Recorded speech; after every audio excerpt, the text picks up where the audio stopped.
मैत्रिणींनो, आज मी तुमच्यासोबत जुन्या खराब झालेल्या पोळपाटचा खूपच मस्त उपयोग शेअर करणार आहे। तर बरेच दिवसापासून माझ्याकडे हा पोळपाट ठेवलेला होता। वरचा भाग पूर्णपणे खरपूस झालेला आहे। पण यापासून येत्या सणावारासाठी मी खूपच उपयोगी वस्तू बनवली आहे आणि तीच तुमच्यासोबत शेअर करणार आहे। पण त्याआधी आज होता श्रावण महिन्यातला शेवटचा सोमवार।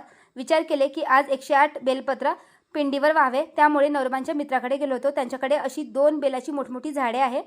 बेलाची पाने तोडली आणि घरी आलो आणि त्यानंतर मस्त असा हा DIY रेडी केला। तर इथे आपल्याला काय करायचं आहे की एक फोम शीट घ्यायची आहे।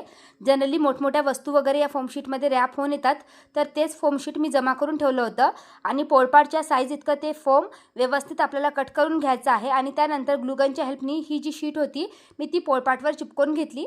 त्यानंतर माझ्याकडे एक वेल्वेटचा कपडा होता, तो देखील मी यावर स्टिक करून घेतलेला आहे। जर का तुमच्याकडे वेल्वेटचा कपडा नसेल तर तुम्ही कुठलाही प्रिंटेड सुंदरसा ब्लाउज पीस देखील घेऊ शकता आणि बाजूचा एरिया कव्हर करण्यासाठी मी सुंदरशी लेस लावलेली आहे आणि बघू शकता आपला सुंदरसा DIY आसन रेडी आहे। आमच्याकडे 1.5 दिवसाचा गणपती असतो, त्यासाठीच मी हे DIY टेबल बनवलं आहे। पण या टेबलचा उपयोग तुम्ही वेगवेगळ्या ठिकाणी करू शकता, जसं नैवेद्याचं ताट ठेवण्यासाठी किंवा आरतीचं ताट ठेवण्यासाठी। त्याचबरोबर MDF बोर्डपासून मी हे छोटे छोटे टेबलसुद्धा रेडी केले आहे, ज्याचा उपयोग दिवे ठेवण्यासाठी किंवा आरतीचं किंवा छोटं नैवेद्याचं ताट देखील ठेवण्यासाठी करू शकता किंवा कुठलीही मूर्ती ऑर्गनाइज करण्यासाठी देखील तुम्ही करू शकता। तर फ्रेंड्स, आयडिया आवडली असेल तर व्हिडिओला लाईक करा आणि फुल व्हिडिओ पाहण्यासाठी फोटोखाली जे त्रिकोणाचं साइन आहे त्यावर क्लिक करा।